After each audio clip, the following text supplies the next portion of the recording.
this could be us. So back to what I was saying. Could be us. Will they try to add points or just break the straight line? Game time, ladies and gentlemen. Blacklist International versus Malvinas Gaming. If Blacklist takes this, it's a clean group stage for them. But if Malvinas Gaming able to make them bleed right now, then what an upset. Here we go, looking at the rotations, looking at the side lanes. Singh and Edward, it is usually a win for the Barats. Well, it really depends on what the goal and objective is. But so far, after pushing over the mid lane, Haji is taking a lot more damage than he should. Forcing him to recall early to contest with this Litho Wanderer is kind of a good idea because this should be pretty easy for Quinn to get. Yes, he did get it. I had to hold my breath there for a second. Didn't see the Litho Wanderer appear by his side immediately. Woo! Litho Wanderer early on. Wise looking to correct that. What might be the situation here? Lancelot versus Nathan. It looks like the Nathan is just going to puncture straight on through and take down the Time Space Walker. Is that going to be the case here, Gideon? Do you see it's an easy road for Quinn? I don't think it's going to be as easy as what people have mentioned, especially since Blacklist International wants to punish people like Iridian on this top side. If Sephi matches the Queen every step of the way and play off of that information and keep this 50-50, that's a good start, but they're going to need a snowball effect to happen, and I don't think there's anybody on the side of Malvinas Gaming in terms of their draft except for maybe just Steffi who can set that up for him.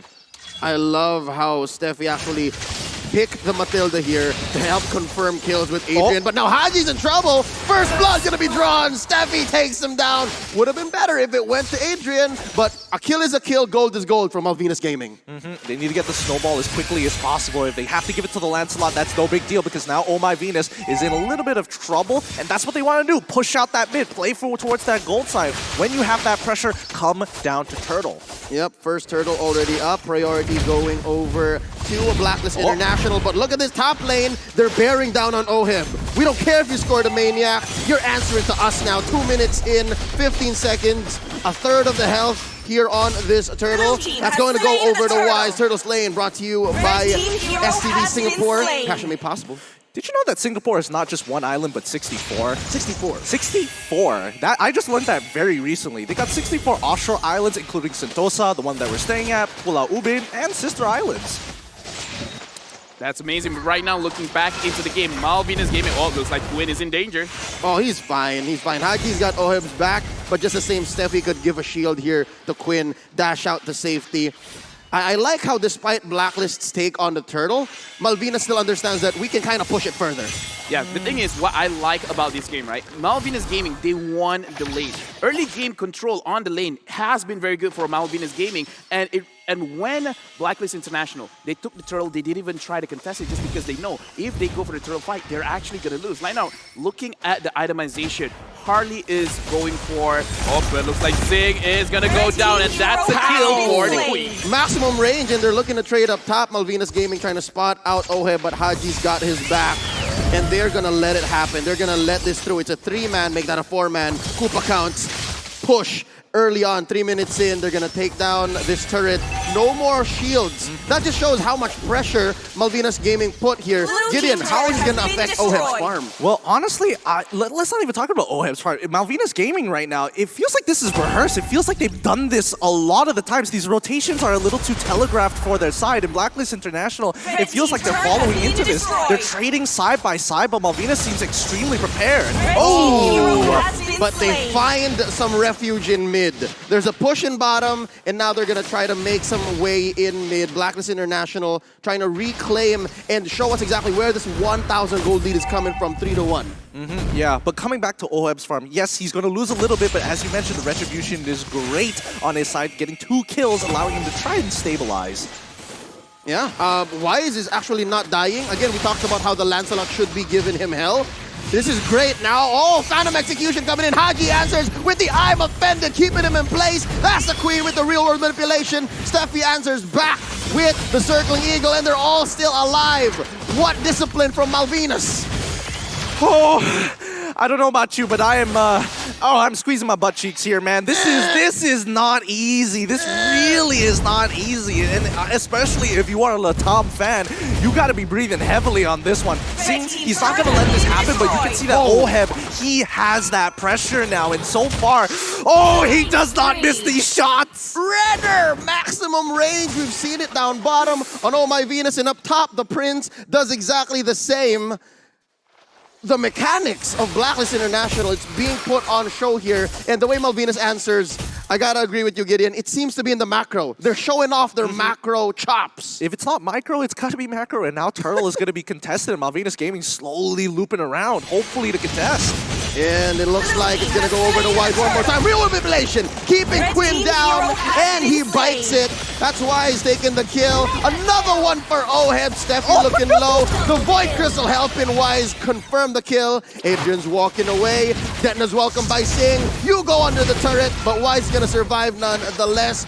Oh, another one. 3 for a none. The turret's gonna follow through. Blacklist ain't done. Oh my goodness, Oheb does not miss. He does not miss with Renner. This man, you think that you're playing a top-down view? No, he's playing an FPS. Yeah, right now, the way that I'm looking at this game, it kind of feels like I just gotta shut my brain off and just admit that giving Eve to Oh My Venus and giving Beatrix to Oheb is it's just the reason why they're looking so good right now. In fact, let's look at the replay, and actually based on their draft, they can win basically 80% fights around the riverside, because again, look at that range on their real world manipulation. Anyone stuck inside, especially when we're looking at the Lancelot. Lancelot cannot do much. He's going to take a lot of damage. And then look at this, Oheb talking about damage. It just happened again. There's no explanation. It's just Oheb now. He's smelling blood in the water, and like a shark, he's just gonna go and... Honestly, like a hammerhead shark, and the difference is his eyes are like direct. They're not put side to side. Nope. It's directly in front. He does not miss at all. Straight up. Oh my goodness. But look, Malvinas Gaming, they understand. Like, yes, we are bleeding out a little bit, but let's try to, staunch this bleeding. We still have a late game we can play for, and maybe we can hold on strong. Haji actually missing the ult there, which is great for Malvinas Gaming, because now they have an open window to start pushing out and looking for opportunities. Yep, time it out. I believe Haji overthought it. Like he overthought it, and he was looking for the bait, but it just wasn't there. Oh My Venus now picking up the Genius Wand. Team fights are gonna hurt now. Team fights are gonna hurt, and Malvinas is not gonna be able to just pull the same fist-clenching discipline play. Something's gonna go. Something's gotta go. Yeah, and now the siege has already continued on to that mid-tier 2, and that's what they want to do. Team fights like Blacklist always is. Oh, there goes Koopa. Not gonna save Adrian. Oheb is godlike. 701. It's like his farm. It's like his turret wasn't even taken down in the early, man. Now Singh is going to get a little bit of revenge. Haji taken down as well. 2 for 1 here. Blacklist may have overstayed their welcome. Goodness, they're doing such a good job overall. Like, Steffi is trying his absolute best to kind of create that space for Malvinas Gaming so far. But Blacklist International, their side laners, I mean, you got to give it to both Oheb as well as Edward. They are just they're doing everything here. Like, Oh My Venus says, here's the kill zone. Haji's like, I'll keep him in here. The rest of you just do the work. I didn't notice Edward did not get any kills. No stats on his Festival of Blood, but he's sitting at 0-0 and 6. So he's good at setting up. He's great at keeping Malvinas at bay. And again, it's like that Barats-Paquito relationship didn't even exist at all. Yeah, but that's the thing. It's about all they find the initial cash on to Zing, who flickers on out of there. He doesn't really mind the damage. It's like, okay, yes, if I die another time, it's annoying. But Quinn, he needs that space, because you can see what Blacklist International is doing again and again and again. Get the side lane pressure, and then slowly choke out the economy through the jungle. The maximum range on not only the Renner, but even the Void Crystal, it extends it. Now Oheb switches over to it. They're looking to take down bottom lane, make space for that Lord that's spawning over on the upper left corner of the map. It seems like, as you said earlier, Gideon, Malvinas, it's so orchestrated. It's a master plan, but Blacklist read it back to back. Yeah, I think Unfortunately, I think the game plan stops once they've fallen down here. They immediately find the catch and maybe some kind of retribution. A wise, possibly. Oh no, Quinn came in wrong. He did not time his dash as well. That 4 going immediately. Steffi's just wondering, where'd you go? Guys, where's everyone? Inhibitor going down in mid. 4 members of Blacklist make that 5 looking to end the game quickly. No minions, only the base standing. Steffi, he's not at home in his own base. It's gonna be Harley coming in. Is there time? No, the answer is no. It's over. Blacklist International takes game. What a game that was. Blacklist International just showing off at this point why they are the favorites to win M3.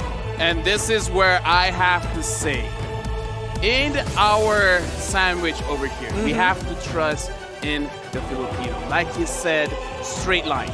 That's the best way to go, straight line. And look at what Blacklist has done. They make Malvinas Gaming look like an ice cream by how fast they melt down. It didn't even feel like a straight line, man. It felt like they were on their way from A to B and they ended up at 8.5. 8.5. It was so fast. It was quick. I'm not gonna lie, it was extremely quick, and I think Malvinas Gaming had a really good idea and good sense of what they wanted to do during the earlier stages of the game. However, where there was a little bit of lacking, a little bit of mistakes when it came down to greeting out on sticking around in certain situations, they got punished for it, and they didn't realize that such a small lead really could be extended with the mechanical prowess of both Edward and as well as Oheb, who played a really solid game here. Yeah, and honestly, let's remind ourselves the topics that we have talked about from